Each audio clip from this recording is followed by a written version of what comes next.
ভালোবাসার সীমানা পেরিয়ে, লিখেছেন প্রিয়স্মিতা তেহেজিব রায়। পর্ব সংখ্যা ৯৫। আপনারা শুনছেন গল্প বাই জান্নাত। দেখতে দেখতে নিঝুম অন্ধকারে তলিয়ে গেল প্রণয়। স্নায়ুচ্যুতে হেরে গেল তার প্রকৌশলী মস্তিষ্ক। অবধ চোখ বুজে মেলে রাখার দুর্বোধ্য প্রচেষ্টায় মুখ থুবড়ে পড়ল। ধপ করে ভারী দেহখানা আছড়ে পড়ল মার্বেল বসানো শীতল মেঝেতে। শিরা গলগল করে বেরিয়ে আসা উষ্ণ রক্তের স্রোতে ভেসে যেতে লাগলো সাদা ফ্লোর। হিমালয়ের ন্যায় প্রভাবশালী দেহখানা মুহূর্তেই পরিণত হলো এক ভঙ্গুর ধ্বংসস্তূপে। দূর হইতে খুবই ক্ষীণস্বরে ভেসে আসছিল নারী কণ্ঠের আর্তচিৎকার, বস ব্যাস এতটুকুই। সম্পূর্ণ চেতনা হারানোর আগ মুহূর্তে কেবল এতটুকুই মনে আছে প্রণয়ের। বর্তমান, গতকাল রাতে প্রহেলিকার সমস্ত ক্রিয়াকলাপ স্মৃতির মধ্যেই নিবদ্ধ তার। শরীরের লোহিত টানগুলো যেন তরল ডবডবে করে ফুটতে লাগলো। তীব্র কয়ায় রোশনায় শরীরের সমস্ত যন্ত্রণা যেন গায়েব হয়ে গেল নিমিষেই। এই মুহূর্তে বীভৎস খুনের নেশা চেপেছে মাথায় তার। তাই অন্য কোনো অনুভূতি টের পেল না প্রণয়। চেহারার ভাবমূর্তি হিংস্র জানোয়ারের থেকে ভয়ঙ্কর। জানালা টানতেই মোটা মোটা চারকলা কালারের পর্দার ফাঁক গলে এক ফালি মৃদু রোদ্দুর আসছে পড়েছে বিছানায়। সূর্যের আলোয় প্রণয়ের বাদামি চোখে রিফ্লেক্স করছে, বিধায় চোখের হিংস্রতা আরো কয়েকগুণ বেশি ইন্টেন্স লাগছে তার কাছে। নিঃশব্দ ক্ষোভে ফেটে পড়ল প্রণয়। বুকের ভেতর জমে থাকা শীতল শতাব্দী প্রাচীর সমস্ত ঘৃণা সক্রিয় আগ্নেয়গিরিতে তীব্র এক বিস্ফোরণে গলা চিরে বেরিয়ে আসতে চাইল। সিলিংয়ের ওই ধূসর ফ্যাকাশে রঙের পানে চোখ রেখেই এই বিকট পৈশাসিক চিৎকার দিয়ে উঠল, আহ! অমানবিকভাবে চেপে ধরা রগ ছিঁড়ে যাওয়ার উপক্রম হলো প্রণয়ের। আর্তনাদের উৎপন্ন হলো প্রবল শব্দ তরঙ্গ। চারপাশে সাউন্ডপ্রুফ দেওয়ালে বাড়ি খেয়ে আরো ৪ গুণ বিকট শব্দ উৎপন্ন করলো তা। আশেপাশে বাতাসে জমে গেল মুহূর্তেই। নিজের উন্মুক্ত শরীরের পানে চোখ পড়তে গা পিত্তি চলে গেল প্রণয়ের। প্রচণ্ড ঘৃণায় মুখ ফুরিয়ে নিল অন্যদিকে। মনে হলো তার গায়ের চামড়াগুলো কেন যেন আগুনে জ্বালিয়ে সেঁক দিতে ইচ্ছে হচ্ছে। নিজের অস্বীকৃত মনে হচ্ছে প্রণয়ের। পুরুষালী ইগো আছে ভেঙে খান খান। শরীরের অ্যাসিড ঢেলে আগুন জ্বলিয়ে দেওয়ার প্রবল বাসনা উদ্যত হচ্ছে প্রণয়ের। বুকের ভেতরে কি অসহনীয় যন্ত্রণায় জ্বলে পড়ে যাচ্ছে তা কি কাউকে দেখাতে পারছে প্রণয়? তার সাজানো বাগান তছনছ হয়ে গেছে। শুকিয়ে আকাশটা আজ ভেঙে পড়েছে যেন বিষাদ কালো মেঘে। পুরুষের দেহে কখনো অপবিত্র হয় কিনা জানা নেই প্রণয়ের, কিন্তু আজ তার নিজের বড্ড অসুচি মনে হচ্ছে নিজেকে। নিজের দেহের পানে তাকাতেই রুচিতে বাজছে প্রণয়ের। ব্যক্তিত্বে প্রবল ঘা লাগছে। সে নিজেকে যেখানে মানতে পারছে না, তাহলে তার যেন কিভাবে মেনে নিবে? হয়তো মেনে নিবে, কিন্তু আগের মতো ভালোবাসবে কি? তার কুলসিত দেহ আগের মতো শান্তি খুঁজে পাবে? তবে অবাধে কাছে যেতে দেবে আগের মতো? ক্লান্তিতে চোখ দুটো বুঝে আসে প্রণয়ের। সে আর ভাবতে পারে না কোন মুখ নিয়ে নিচে জানের সম্মুখে দাঁড়াবে। চোখের পানি তাকিয়ে কি জবাব দেবে সে? তার কাছে কি দেওয়ার মতো কোনো উত্তর আজও আছে? তার কাছে তো কোনো সৎ উত্তর নেই। প্রণয় তো শিকদার, তো এত ক্ষমতাবান সাম্রাজ্য গড়তে জানে, কিন্তু কেন বলতেই যেন গত রাতে বদলে ফেলতে পারলো না সবকিছু। পারবে না সময়ের কাছে মুছে ফেলতে, পারবে না চরিত্রে দাগ মিটিয়ে ফেলতে।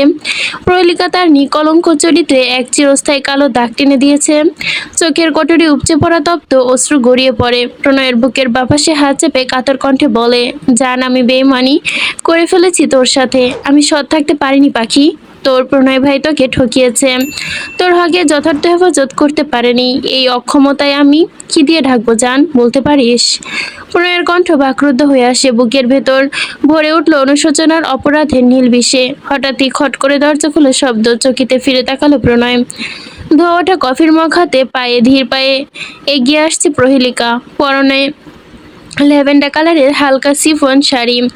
শাড়ির অস্তরণ এতটাই হালকা যে শরীরের ভেতর থেকে পেট, বুক সব দৃশ্যমান। কোমরের নিচে দুলতে থাকা ভেজা চুলের গুচ্ছ থাকে, ঝরে পড়ছে টুপটুপ জলের বিন্দু। প্রহেলিকা কক্ষে প্রবেশ করতেই বুনো ফুলের মিষ্টি ঘ্রাণে মুখরিত হলো চারপাশ। অন্তকদের ওপর দৃষ্টি ফেলতেই বিদিশনে মুখ ফিরিয়ে নিল প্রণয়। গরম কফির মগটা বেডসাইড টেবিলের ওপর রেখে কুটিল হাসলো প্রহেলিকা। মধুমর কণ্ঠে বলল, বা এত তাড়াতাড়ি উঠে গেছে প্রণয় বেবি? তা বেশ করেছে। Good morning. ঘুম ভালো হয়েছে তো? অবশ্যই খারাপ হওয়ার চান্স নেই। নিজের প্রশ্ন নিজেই উত্তর। আবারও নিজেই জবাব দিচ্ছে প্রহেলিকা। তার চেহারার প্রতিটা ইঞ্চিতে ইঞ্চিতে এক অমোঘ সন্তুষ্টির ছাপ। সে যেন প্রচন্ড উত্তেজিত। কথা বলতে বলতে প্রণয়ের একদম নিকটে চলে এলো। প্রহেলিকার গা ঘেঁষে বসতেই বিছানার খুব মনোযোগ দিয়ে ঠাই পলক না ফেলেই তাকিয়ে রইল তার প্রিয় পুরুষটার দিকে। এই দেখাই যেন কোনো শেষ নেই। দেখতে দেখতে আচমকা প্রণয়ের এলোমেলো অবিন্যস্ত চুলে আঙুল গলিয়ে দিল প্রহেলিকা। তার কাছ থেকে দেখার চেষ্টায় মরিয়া হয়ে উঠল। তার চোখের চাহনি এমন এক অদ্ভুত অদৃশ্য তৃপ্তি, যার পিপাসা নিবারণে সাগরের পর সাগর উজাড় করে যাবে, তবুও প্রাণের শান্তি মেলবে না। আবেগী কণ্ঠস্বর ধ্বনিত হলো প্রহেলিকার। আজকের মর্নিং ভিউটা ঠিক তেমন, যেমন আমার ৩২ বছরের কল্পনা। আমার স্বপ্নগুলো কোনোদিন এভাবে সত্যি হবে ভাবিনি প্রণয়। প্রহেলিকার প্রথম স্পর্শে গা জ্বলে গেল প্রণয়ের। তার ওপর প্রহেলিকার স্পর্শগুলো মনে হচ্ছে কাটার ঘায়ে নুনের ছিটা। দপদপ করে জমা রাগগুলো মাথাচাড়া দিয়ে উঠল প্রণয়ের। হাতে মুঠো শক্ত করে দাঁত কিরমির করে বলল, জাস্ট আ সেকেন্ড, এর জন্য আমার হাতটা মুক্ত করে দে। তোকে ভিসা ছাড়াই নরকে পাঠিয়ে দিব। ঠিক কোন নরকে আছিস বুঝে ওঠার আগে নিজেকে আল্লাহ ডেকে আবিষ্কার করবি। ঠোঁট কামড়ে হাসলো প্রহেলিকা। আবেগী মুহূর্তে প্রণয়ের বিষাক্ত বাক্যবাণ মোটেও ব্যথিত হলো না সে। ভালোবাসার মানুষটা থেকে তিরস্কার পেতে অভ্যস্ত হয়ে গেছে যে, তাই ভয়ও পেল না। আরো নিবিড়ভাবে লেপ্টে রইল। কাত হয়ে মাথায় এলিয়ে দিল প্রণয়ের নগ্ন বুকে। সুখের আবেশে চোখ বুজে নিল সে।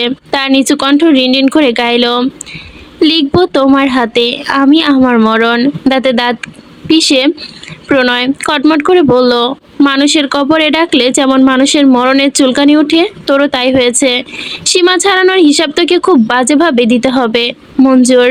আমার গা গোলাচ্ছে তোর ওই নোংরা শরীরের নিয়ে। আমার উপর থেকে সর। তোর থেকে ডাস্টবিন আমার কাছে বেশি পরিষ্কার পরিচ্ছন্ন মনে হয়। তাই আমার শরীরের প্রতি এত ঘৃণা? তাহলে কাল রাতে? প্রহেলিকার কথায় মধ্যখানে হঠাৎই চিৎকার করে উঠল Pranay, just short of fucking your mouth. প্রণয়ের এই জবরদস্ত ধমকে যেন ঘরের দরজা জানালা সবকিছু তাপমাত্রা মুহূর্তে কয়েক ডিগ্রি বাড়িয়ে দিল। তবে প্রহেলিকার চোখে কোনো ভাবান্তর দেখা গেল না। সে সম্পূর্ণ নির্ভীক। ঠোঁটে বাঁকিয়ে হাসলো প্রহেলিকা। কুরু কণ্ঠে বলল, ওকে ওকে কুল। প্রণয় ধীরে ধীরে বললেও, আমি শুনবো, কিন্তু তুমি যদি এভাবে চিৎকার করো মানুষ তোমার উপর সন্দেহ করবে। You are fucking prostitute. তুই আমার ভালোবাসা দূর, আমার দয়ারও যোগ্য নস। তুই আমার রক্তের। তাই তো কিছু করার পরেও তোকে মারিনি, বাঁচিয়ে রেখেছিলাম। কিন্তু এখন বুঝতে পারছি বিষধর সাপ পুষতে নেই, জন্মতেই মেরে ফেলতে হয়। তোকে যদি সঠিক সময় মেরে ফেলতাম তাহলে আজ আমার জীবনের এমন দশা হতো না। আমার জীবনে অমাবস্যার কালো রাত তুই, আমার জীবনের গ্রহণ তুই। তোকে একটা উপদেশ দেই, তুই আমাকে একদম ছাড়িস না। বাঁচতে চাইলে এক্ষুনি মেরে ফেল আমায়, পরে আমি বাঁচলে তুই বাঁচবি না। প্রণয়ের চোখে রাঙা ভয়াবহ লাল বাদামি বৃত্তের চারপাশে রক্তের মেঘ জমেছে। প্রণয়ের ঠোঁটের কোণে থমথমে ভাব, দুজনের মধ্যে পিনপত নীরবতা যেন ঘরের বাতাসকে জমিয়ে দিয়েছে মুহূর্তেই। নিজের ভালোবাসার মানুষের মুখ থেকে এমন সম্বোধন শুনে ঠোঁটের হাসি মিলিয়ে গেল প্রহেলিকার। শৈলের লড়াই করার জোর যেন মুহূর্তেই ক্ষীণ হলো তার। প্রণয়ের বাক্যগুলো সতর্কবাণী ছিল নাকি এক অদৃশ্য অনিশ্চয়তা? যেটাই হোক হবে, অপমানের সুন্দর মুখটা কালো হয়ে গেছে প্রহেলিকার। সে প্রণয়ের থেকে নিরাপদ দূরত্ব বজায় রেখে বসলো সোজা হয়ে প্রণয়ের চোখের গভীরে। সেখানে নিজের জন্য ভালোবাসা বা ঘৃণা কোনো অনুভূতি দেখতে পেল না, কেবল দেখতে পেল বিষাক্ত শূন্যতা। ঘৃণাও এখন এক ধরনের অনুভূতি, কিন্তু প্রণয়ের চোখে সেটাও নেই। কেবল শূন্য নির্লিপ্ত তার চাহনি, যা প্রহেলিকার আত্মসম্মানকে নীরবে বেদাঘাত করলো। হুট করে নিজের অসহায় লাগতে শুরু করলো প্রহেলিকার। ভালোবাসার মানুষ তাকে শেষ পর্যন্ত বেশ্যার সাথে তুলনা করছে। ভালোবাসার মানুষের নিকট তার মূল্য ফুটো শিকের বরাবরও নয়।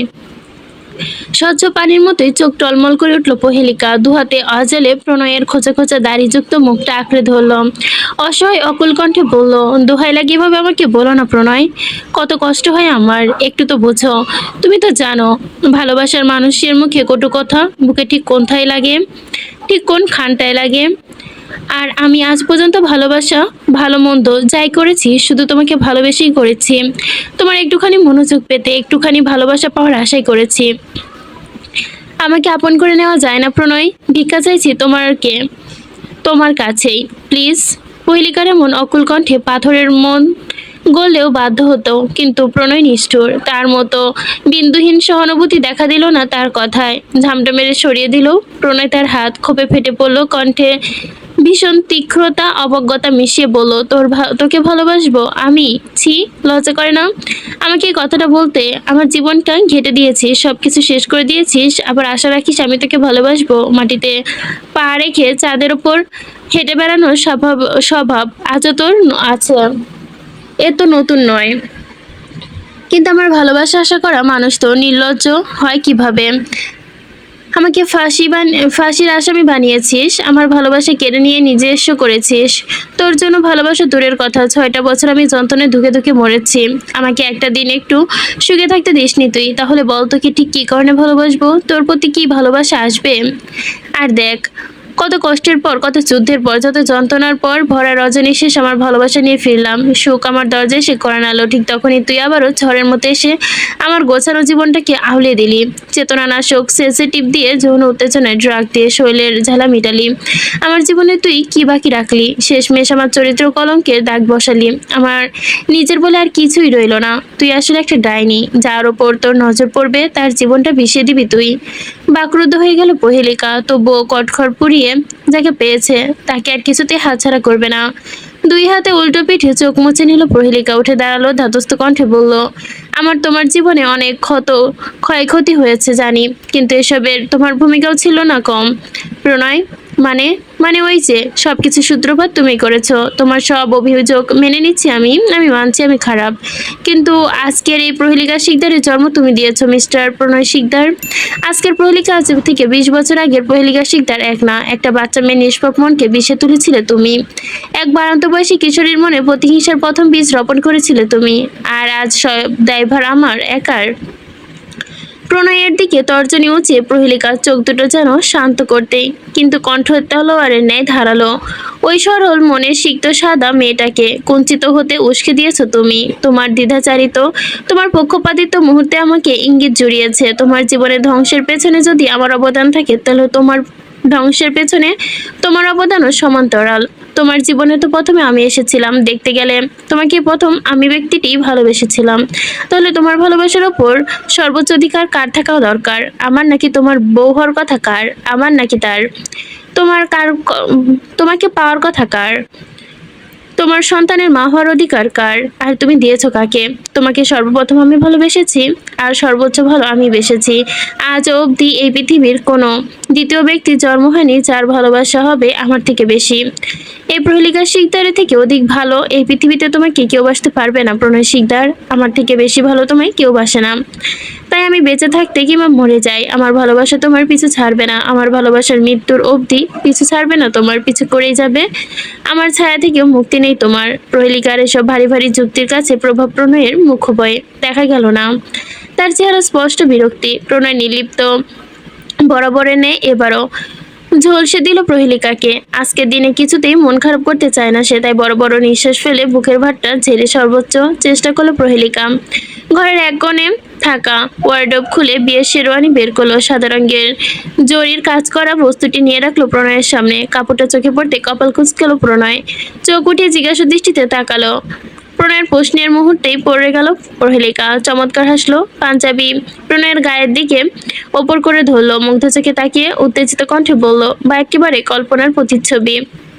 প্রহেলিকার এসব ফালতু আদিক্ষেতা নিরীক্ষণ করে তেতে উঠল প্রণয়। ঝাড়ি মেরে বলল, সকাল সকাল কি হালকা করে গাঁজা ফুঁকে এসেছিস? আমাকে দেখে কি তোর জোকার মনে হয় যে সব পরে যাত্রা করব? কণ্ঠস্বরে কিছুটা খেপানো প্রণয়ের ধৈর্যের সব বাদ ঝেড়ে ধ্বংস পড়েছে। পুরুষালী ধমকে হালকা কম্পিত হলো প্রহেলিকা। একটু দূরে সরে গেল, কিন্তু দমে গেল না। উল্টো বাচাল ভঙ্গিতে বলল, এই শেরওয়ানি একদম তোমার সাইজে, একদম পারফেক্ট, তোমার মেজারমেন্টের সাথে একদম মানানসই। প্রহেলিকার মনোযোগ সহকারে চেয়ে থাকলো প্রণয়ের মুখের দিকে, বোঝার চেষ্টা করলো তার চেহারার বদলে যায় অভিব্যক্তি, যাতে পদক্ষেপগুলো নিরাপদ হয়। কিন্তু সামনে বসা পুরুষটির জোর, ভুরুর সংকোচন কিংবা প্রসারণ অবলক্ষণ করা কি এতই সহজ? তাই প্রহেলিকা প্রণয়ের ভাব ঠিক বুঝে উঠতে পারলো না। তাই আর একটু উস্কে দিতে বলল, কি বিশ্বাস হচ্ছে না? কিন্তু এটাই সত্যি, আমি তোমার মাথার চুল থেকে পায়ের নখ পর্যন্ত সবকিছু নখদর্পণে রাখি। প্রিয়তা কোনোদিন এভাবে তোমার প্রত্যেকটা পদক্ষেপ মুখস্থ করে রাখতে পারবে না। তোমার height 6 feet 1, weight 85 KG, body fat 10 to 12%, shoulder height 20 cm, waist 32, bicep 70/43 cm, thigh 25 cm, neck 70। আর শাট আপ। ঠোঁট কামড়ে হাসলো প্রহেলিকা, জোর করে দাঁড়ানোর ভঙ্গিটা হলো, সরাসরি বলল, আজ সন্ধ্যায় আমাদের বিয়ে, আমাদের স্বপ্ন পূরণের দিন। প্রহেলিকার বক্তটা যেন বিস্ফোরকের মতোই ছিল, কিন্তু প্রণয়ের সামান্যতম উত্তেজনা দেখা গেল না। সে ধীর স্থির শান্ত আচরণে কোনো তাড়াহুড়ো করলো না। ব্যাপারটা লক্ষ্য করে ব্যাপক আশ্চর্য হলো প্রহেলিকা। কপালে ভাঁজ ফেলে জিজ্ঞাসা করলো, তোমার রাগ হচ্ছে না? পিপিলিকার পাখা গজায় মরিবার তরে, কেউ যদি উপচে পড়ে আগুনে ঝাঁপ দিতে চায়, আমি কি করতে পারি তাতে?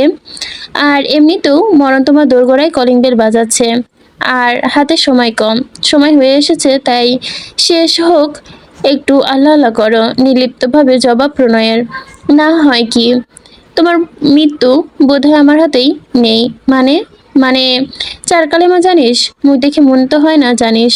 সন্ধ্যার আগে চ্যাট জিপিটি দেখে 4 কালেমা দ্রুত মুখস্থ করে নিবি। সঠিক সময় ঠিকঠাক করতে হবে, না হলে আসল থেকে পাশ মিলবে না। আমি আবার তোকে কালিমা শেখাতে পারবো না।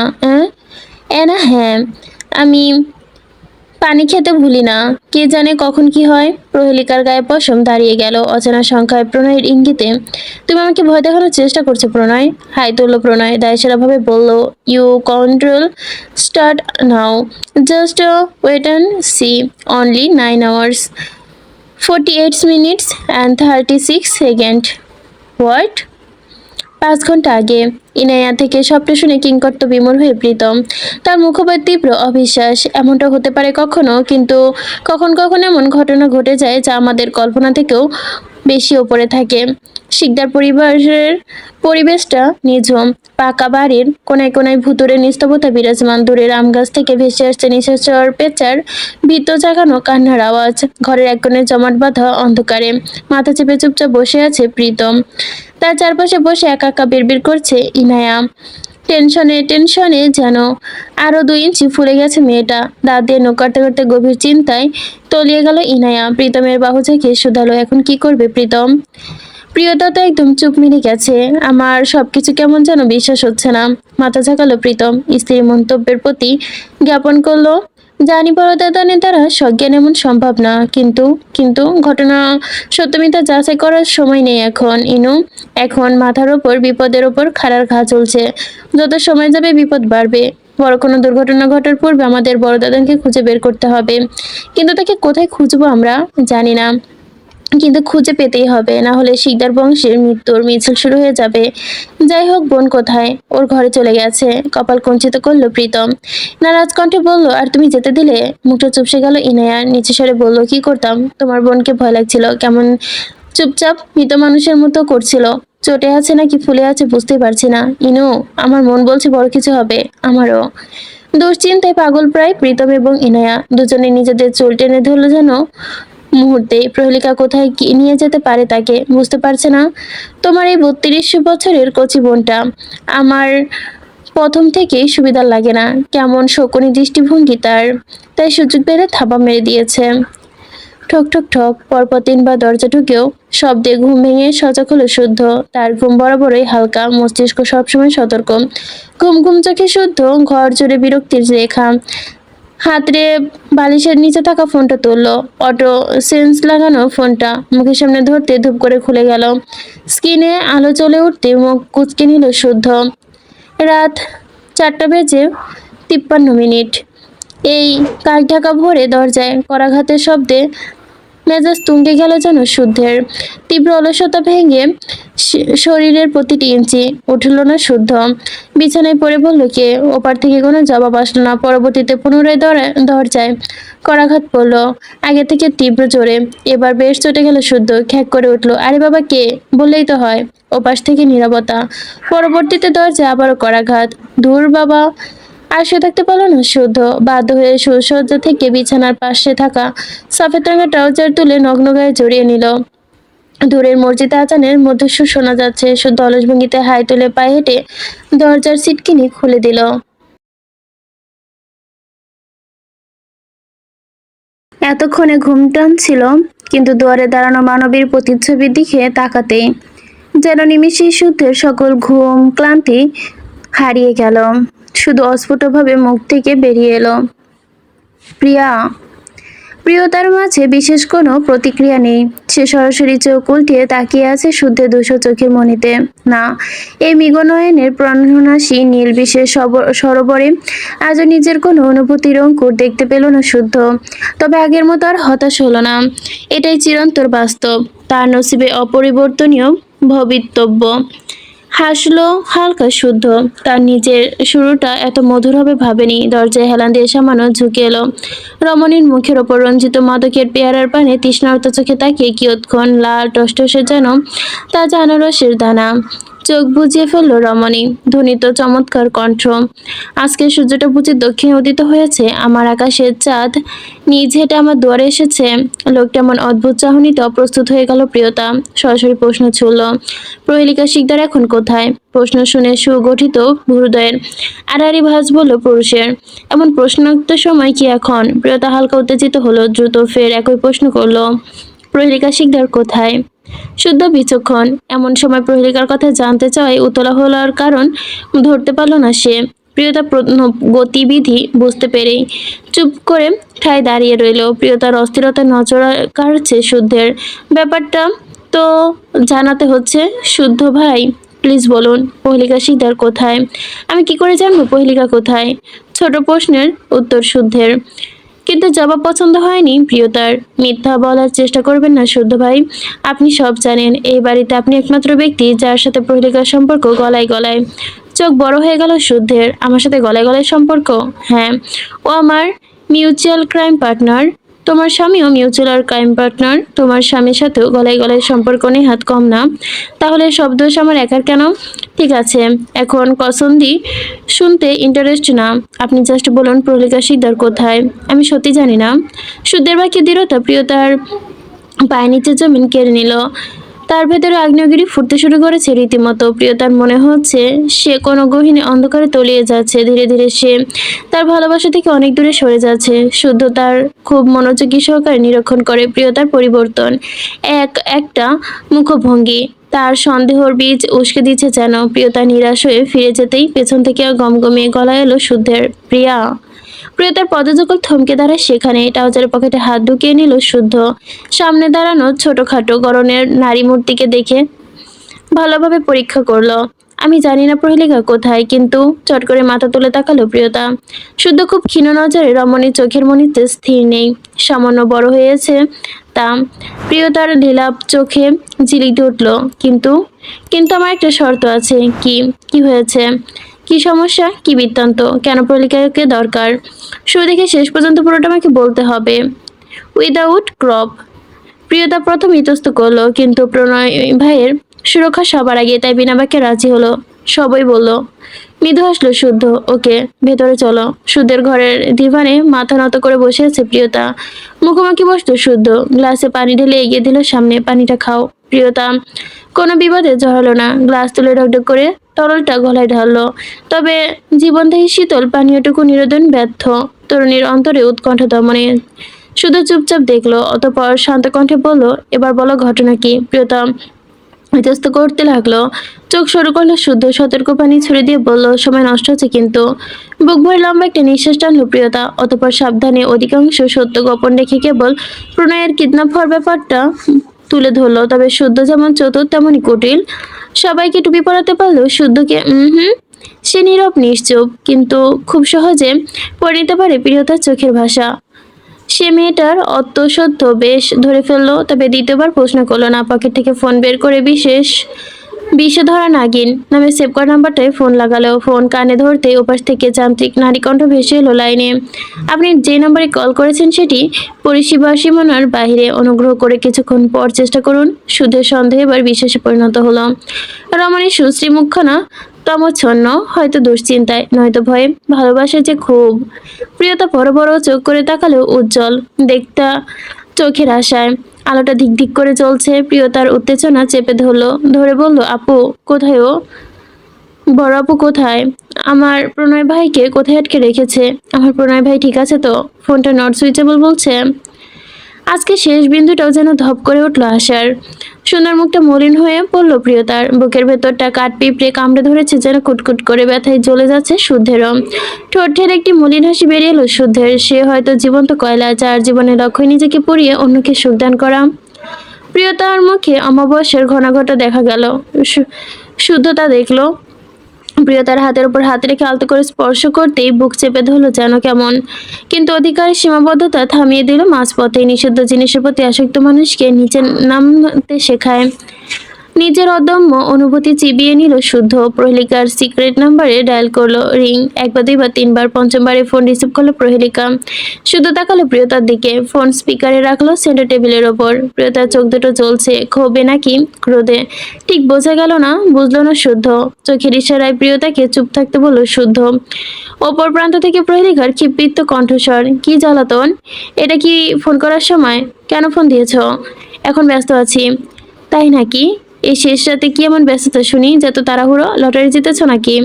বলতে পারো জীবনের সব থেকে বড় লটারি আমি জিতে গেছি। জীবনের লক্ষ্যে পৌঁছে গেছি। উদ্দেশ্য শিখরে তুলে ফেলেছি। ওয়েট, কিভাবে? তুমি আর দিতে পারলে না, তাই আমি নিজেরটাই নিজে ভাগ বুঝে নিয়েছি। সিরিয়াসলি? তুমি এএসআরকে পেয়ে গেছো? How it's possible? সব পসিবল। একদিন সবার সময় আসে, আজ আমার এসেছে। বড় কথা সেটা না, বড় কথা হলো তুমি মুরগি হয়ে শিয়ালের খাঁচায় পড়লে কি করে? আবার যে শিয়াল নয়, একদম সাক্ষাৎ খেক শিয়াল। ও মাই গড! ওপর প্রান্ত থেকে প্রহেলিকার কুটিল হাসির শব্দ ভেসে এলো। আমার ডিকশনারিতে ইম্পসিবল বলে কোনো ওয়ার্ড নেই ডক্টর চৌধুরী। ইম্পসিবল নিজের বলে আই এম পসিবল। তোমার কনফিডেন্স দেখছি আকাশ ছুঁই, কিন্তু এই শিয়াল ভেজিটেরিয়াল জানো তো, নিজের মুরগি ছাড়া অন্য মুরগির ঠ্যাঙে নজর দেওয়াটা কত দূর চোখ উড়িয়ে ফেলতে পারে। না, দেখা যাবে কোথায়? তাও ঠিক। পাগলা ঘোড়া জব্দ করেছো, অসম্ভবকে সম্ভব করেছো। কংগ্রাচুলেশন। খাও দাও, এস করো। তা সেফ জায়গা আছে তো? ধরা টরা পড়বে না তো? কারণ এখন প্রীতম প্রেম জাভেদ এরা হন্য হয়ে খুঁজছে প্রণয়কে। আর প্রণয় নিজেও কম বিদঘুটে নয়, একাই হাজারটা। এবার তোমায় বাগে পেলে হালাল করে দেবে একদম। প্রণয় কিছুতেই কিছু করতে পারবে না, কারণ খাঁচায় বন্দি সিংহ। গর্জন দিতে পারে কিন্তু আক্রমণ করতে পারে না। প্রণয় এর বিষ দাঁত আমি উপরে ফেলেছি, আর অন্যরা 7 জন্ম খুঁজলেও আমাকে পাবে না। পহেলিকা শিকদার মিলিয়ে গেছে। তাই নাকি? তা কিভাবে মিলিয়ে গেছে শুনি? মাটি খুঁড়ে পাতালে ঢুকে গেছে বুঝি, নাকি আসমানের ওপরে উঠে? আমি আছি, আবার নিও। কোথায় আছো? শব্দ করে হাসলো প্রহেলিকা। কৌতুক করে বলল, নাইস ট্রাই ডক্টর চৌধুরী। কোথায় আছি সেটা তোমাকে বলে দিব। তুমি যে চিজ, সেটা কি আমার চিনতে বাকি? তুমি আমাকে সন্দেহ করছো? সন্দেহ না, পূর্ব বিশ্বাস যে তুমি আমার পিঠে ছুরি মারবেই। অন্য কাউকে একবার বিশ্বাস করে নিব, কিন্তু তোমাকে নো ওয়ে। আরে কি যে বলো! আমি তোমার পিঠে ছুরি মারবো? প্রণয়কে সরিয়ে তুমি আমার রাস্তা ক্লিয়ার করে দিয়েছো। তোমাকে তো আমার বিশাল ধন্যবাদ দেওয়া উচিত। আগে প্রণয় গিয়েছিল বলে আমি আমার ভালোবাসা পাইনি, এখন তুমি আমার পথের কাঁটা উপড়ে ফেলেছ। দেখো, সব ধাক্কাবাজি দিয়ে আমাকে লাভ নেই। আমাকে বিশ্বাস না করলে তোমার লস, লাভও বিশেষ নাই। ঠিক আছে, রাখছি বলে কট করে ফোন কেটে দিল প্রহেলিকা। মুহূর্তে কক্ষ জুড়ে ভুতুরে নীরবতা নেমে এলো। দুজন দুই পক্ষ থেকে চুপ। কাচের টেবিলে আলতো করে ফোন রাখার শব্দ প্রতিফলিত হলো বিকটভাবে। জহুরি চোখে সামনে বসা দীর্ঘ নয়নী রমণীর পানে শান্ত চোখে নিক্ষেপ করলো শুদ্ধ। চোখের ভাষাও ঝাপসা, ঠিক প্রণয়ের মতোই। প্রহেলিকা উচ্ছ্বাসে ক্ষিপ্ত হয়েছে কিনা বুঝতে পারছে না শুদ্ধ। কোথায় আছে? বলো না তো, এসব কি হবে? আপনার ফোনটা দিন। শুদ্ধ হতচিত প্রশ্নও করলো না, নিজের ফোনটা বাড়িয়ে দিল প্রিয়তার কাছে। সে দেখতে চায় না বোকা হরিণী হাত আসলে কতটুকু। সে কি এখনো মানুষ চিনতে ভুল করেছে? মনে তো হচ্ছে না। প্রিয়তা ফোন নিয়ে ডায়াল প্যাড করলো, এরপর জ্বলন্ত নাম্বারটি নিল। নাম্বারটি লিখে 2 মিনিট আগে। প্রিয়তা বসা থেকে উঠে দাঁড়ালো, পেছনে ঘুরে এ, যেতে নিতেই ফের ডেকে উঠল শুদ্ধ, কোথায় যাচ্ছ? আপনি চাইলে আসতে পারেন বলে হনহন করে ঘর থেকে বেরিয়ে গেল প্রিয়তা। ভাবনায় পড়ে গেল শুদ্ধ, এই মেয়ে সত্যি কি কিছু করতে পারে? জানার কৌতূহল হলো। অধৈর্য হয়ে শুদ্ধ কৌতূহলী চাপাতে না পেরে পিছু নিল প্রিয়তার। শুদ্ধের ফোন হাতে নিয়ে নিজের ঘরে এলো প্রিয়তা। বেডসাইড টেবিলের ড্রয়ার খুলে পুরনো ল্যাপটপ বের করলো। কালো মেটালের উন্নত মানের ল্যাপটপটা চোখের সামনে ধরতে সাইন করলো যেন। ল্যাপটপ আর ফোন নিয়ে বিছানার উপর আসন পেতে বসলো প্রিয়তা। উন্নত মানের ডিভাইসটি ওপেন করে সিক্রেট কোড দ্বারা স্বামীর ন্যায় নিজেই ঢুকে পড়লো অপরাধ জগতের অন্ধকার গলিতে। চোখের সামনে ভেসে উঠলো হাজার হাজার স্ক্রিপ্ট লক ডেটাবেজ। প্রিয়তা ল্যাপটপের কিবোর্ডে দ্রুত আঙ্গুল চালাতে লাগলো, অবৈধ ডিকোড করতে করতে প্রহেলিকার জিপিএস অ্যান্ড আইপ্যাড অ্যাড্রেস সব কিছু। ট্রেন থেকে দ্রুত গতিতে চলতে লাগলো তার আঙ্গুল, চোখে একদম ফোকাস ডিজিটাল স্ক্রিপ্টে। এইসব পার্সোনাল নথি কেবল ইনভেস্টন পার্সনের সরকারি কর্মচারীদের ডিকোডে থাকা পারমিশন রয়েছে। সাধারণ জনগণের পক্ষে এসব জানা অসম্ভব, কিন্তু চেষ্টা করা বেআইনি দণ্ডনীয় অপরাধ। কিন্তু আপ্রাসিকদের প্রণয়ের এসব দুধভাত। সে অনেক আগে থেকেই টেলিকম কোম্পানির পুরো ডেটাবেস হ্যাক করে রেখেছে, এক্সেল পুরো বছর পুরনো। শুদ্ধ বড় বড় চোখে তাকালো প্রিয়তার দিকে, তো আবারও স্ক্রিনের দিকে। তার নিজের চোখে বিশ্বাস হচ্ছে না। ওএমজি, সত্যি বলতে প্রিয়তা তার থেকেও ভালো, অনেক দ্রুত গতিতে কোডিং করে। শুদ্ধ ওই সময়ে আসমানে চড়ে গেল যেন। তুমি এসব পারো? কই, কোনোদিনও তো বলনি। এত ভালো কোডিং শিখলে কবে? Don't disturb me. স্ক্রিনে চোখ রাখলো প্রিয়তা। তুমি হ্যাকিং জানো? এবার জবাব দিল না প্রিয়তা। শুদ্ধর হাতে দিয়ে গেল কেবল, চেয়ে চেয়ে দেখতে লাগলো তার সময়ের সাথে রূপবতী কেমন নারীটি, অসম্ভব মেধাবী এবং রহস্যময়ী। মনে মনে হাসলো শুদ্ধ, বিড়বিড় করে বলল, বিউট বিউটি উইথ ব্রেন, ইন্টারেস্টিং।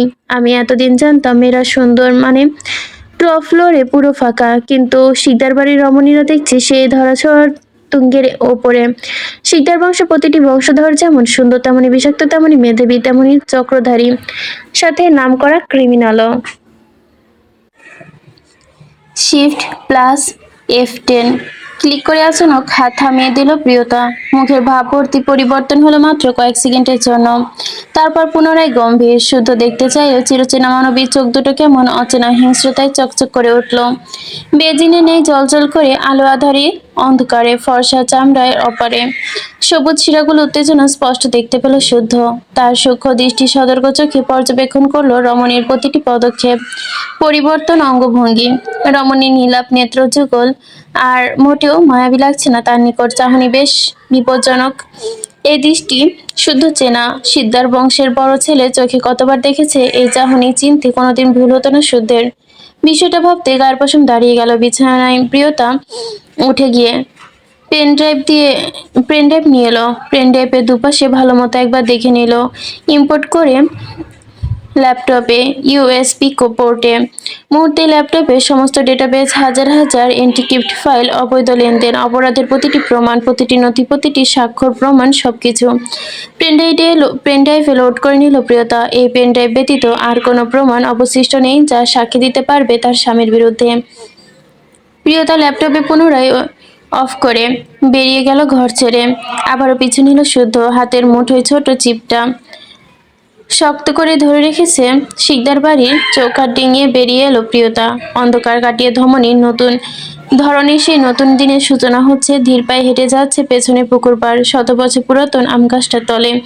ভোরের তাজা বাতাসে প্রিয়তা তসনুরি স্পর্শ করতে ছুঁয়ে যাচ্ছে অদূর। চোখে বুঝে লম্বা শ্বাস টানলো প্রিয়তা। তারপর অস্থির ব্যাপার এই গভীর নিঃশ্বাস টেনে নিল কলিজায়। ক্লান্ত দিতে পারল না, জল শক্ত হয়ে আসছে প্রিয়তার। সে এখন রেগে যেতে চায় না, রাগ জমিয়ে রাখতে চায়, বাঁচিয়ে রাখতে চায়, যাতে বিস্ফোরণ হয় চিরস্থায়ী। হাতের মুঠোয় ধরে রাখা পেনড্রাইভ চোখের সামনে মেলে ধরল প্রিয়তা। ছোট্ট যন্ত্রটার কালো অংশ ঝিলিক দিচ্ছে কেমন রোদের আলোতে। হাতের মুঠোর ছোট তথ্য সংগ্রহকারী যন্ত্রটি সর্বশক্তি দিয়ে 400 ফুট গভীর পুকুরে ছুঁড়ে মারল প্রিয়তা। মুহূর্তে পুকুরের গভীরে তলিয়ে গেল হাজার পাপের অকথ্য প্রমাণ। হাতের মুষ্টি পুনরায় শক্ত হলো প্রিয়তার। আমি আসছি প্রহেলিকা শিকদার, তোমার সাথে আমার পুরনো হিসেবটা এখনো বাকি। তাই তোমার হিসাব আমি অন্য কাউকে নিতে দেব না। এক এক করে পাই পাই করে মিনিটে মিনিটে হিসেব তুলবো তোমার। এতদিন তুমি আমার জিনিস করেছো, তোমার পালা। এবার তো আমার পালা। আমার পার্সোনাল জিনিসে অনাধিকার চর্চার মূল্য তোমাকে এবার চুকাতেই হবে। এই তনয়া শিকদার প্রিয়তা পৃথিবীর সবকিছু লুটিয়ে দিবে সিভে এক, কিন্তু আজকের দিনের তুমি যা করেছো তার এক এক চুলও ছাড় দেবে না সে, কারণ মূল্য তোমাকে চুকাতেই হবে, খুব খারাপ ভাবে। আমি উগ্র নই, কেবল শান্ত থাকতে পছন্দ করি। কিন্তু তুমি তো আমার দুর্বলতা ভেবে বসলে। প্রিয়তাকে অনুসরণ করে পুকুর ঘাটে এসে দাঁড়ালো শুদ্ধ পদ্ম। পুকুরে টলমল জলে সবুজ জলে ভেসে উঠেছে টক লাল টুকটুকে পদ্ম, কতটা শান্ত স্নিগ্ধ মনোরম। ঠিক পারে দাঁড়িয়ে আছে রমণীর মতো করেই, সুন্দরী কিন্তু গভীর রহস্যময়, খালি চোখে দেখা যায় না তা। পকেটে হাত রে প্রিয়তা ঠিক পেছনে এসে দাঁড়ালো শুদ্ধ, তার বিশাল ছায়ামূর্তি নিমিষেই আড়াল করে ফেললো রমণীর সর্বকায়া। তেজস্ক্রিয় সূর্য ধীরে ধীরে উত্তাপ ছড়াচ্ছে। প্রিয়তা পিছন থেকে অস্তিত্ব অনুভব করলো। এখন এখন কি করবে? লোকেশন এখান থেকে 45,000 কিলোমিটার। জানি কি করব তাহলে। যা করার আমি করব। কিভাবে? জবাব দিল না প্রিয়তা। সূর্য ডুবেছে কিছুক্ষণ আগে। বঙ্গোপসাগরে পশ্চিমে টলটলে নীলচে জলে অন্তিম দিগন্তে ভাগে সূর্যের কিরণ রশ্মি দেখা যাচ্ছে। বিশাল খর জলরশ্মির মাঝখানে ছোট্ট একটি সবুজ প্রলয় দ্বীপ, চারপিছে যতদূর চোখ যায় কেবল উত্তাল সমুদ্র। চারপাশটা মানব জাতির কোনো নাম নিশানা নেই। এই জায়গার নাম পয়েন্ট নিমো। দক্ষিণ প্রান্ত মহাসাগরের, এখানে প্রান্ত না প্রশান্ত মহাসাগরের এমন এক জায়গা যেখান থেকে একদম নিকটবর্তী ভূমিও 2,688 কিলোমিটার দূর। এখান থেকে সব কাছে প্রতিবেশী, মাটি নয় বরং মহাকাশের। এই জায়গা থেকে ভূমির দূরত্ব অসীম, তবে ইন্টারন্যাশনাল স্পেস স্টেশন ISS মাত্র 400 কিলোমিটার ওপরে। জায়গাটা ভয়ানক বটে। আর এই জায়গায় আস্তানা গেড়েছে প্রহেলিকা শিকদার, যেখানে সাধারণ মানুষের কল্পনা পৌঁছতে পারে না। সবুজ ঢাকা ঘন আবরণের ভেতরে একটা মাঝারি গড়নের কাঠের বাড়ি, খুব সাধারণ। গেট থেকে শুরু করে বাড়ির চারপাশটা কালো পোশাক পরিহিত হাট্টাগট্টা রাইফেলধারী গার্ডে ভরা। Ma'am, you are looking gorgeous. Spanish পথচারী প্রহেলিকাকে উদ্দেশ্য করে বলল কথাটুকু। চোখ নামিয়ে লাজুক হাসলো প্রহেলিকা। হাতে সোনার চুড়ি পড়তে পড়তে রিমি আওয়াজে বলল, কি যে বলো না Nancy. No ma'am, I don't not joking, you are such a pretty lady. খুশি হলো প্রহেলিকা। পরিচিকার ওপরে বেজা সন্তুষ্ট হলো। তাই ইনাস্কস্বরূপ পার্স খুলে চকচকে $100 একটা নোট বাড়িয়ে দিল পরিচিকার হাতে। দুধে আলতা পরনের প্রহেলিকা বেনারসি এবং গা ভর্তি গহনায় যেন আজ খুব সুন্দর লাগছে তাকে। মুগ্ধ হচ্ছে প্রহেলিকা নিজে নিজেকে দেখে। 5 ফুট 5 উচ্চতার 30 ঊর্ধ্ব রমণী দোহ, ত্বক, তরুণোজ্জ জৌল সবকিছু যেনই পেরিয়ে যাচ্ছে সৌন্দর্যের সীমানা। সে কেউ প্রথম দেখলে বলবে বয়স আর কত হবে, হয়তো 25, কিন্তু সার্টিফিকেট ব্যতীত 32 কাউকে বিশ্বাস করানো যাবে না। এই একই সূত্র শিকদার বাড়ির প্রত্যেক সদস্যের মধ্যে প্রযোজ্য। তারা যেন চিরসবুজ। বাবা ছেলে পাশাপাশি দাঁড়ালে কোনটা বাবা কোনটা ছেলে বোঝা যায় না। শত চেষ্টা করে প্রণয়কে শেরওয়ানি পরাতে পারেনি প্রহেলিকা। পাঞ্জাবি পরাতে গেলে হাতের বাঁধন খুলতে হয়, আর হাতের বাঁধন 1 সেকেন্ডের জন্য উন্মুক্ত হলে সেটা সবার জানা যে কি হতে পারে। সমুদ্র পারে বালির ওপর রঙিন কাপড় পরে গোলাপি মেশানো আকর্ষণ বিবাহমণ্ডিত মণ্ডপ তৈরি করা হয়েছে। ফেয়ারি লাইটের হলদে আলোয় ঝলমল করছে সি বিচ। বিবাহ আসর ঘিরে 100 দেহরক্ষী রাইফেল হাতে পাহারা দিচ্ছে। মাথায় লম্বা ঘোমটা টেনে প্রণয়ের পাশে বসেছে প্রহেলিকা। চোখে রঙিন স্বপ্নের আস্তরণ। শৈলে শিরশির করে উঠছে তার। পাশ থেকে একজন কাজী ও একজন উকিল। কাজী সাহেব এতগুলো বন্দুক দেখে ভয় পাচ্ছেন, তাই হড়বড়িয়ে বললেন, এখন কি বিয়ে পড়ানো শুরু করবো মা? দেখো চারপাশের আবহাওয়া ভালো না, যখন তখন ঝুম বৃষ্টি নামবে। প্রহেলিকা ধীরে মাথা দুলিয়ে সম্মতি জানালো। কাজী সাহেব বিয়ে পড়ানো শুরু করলেন।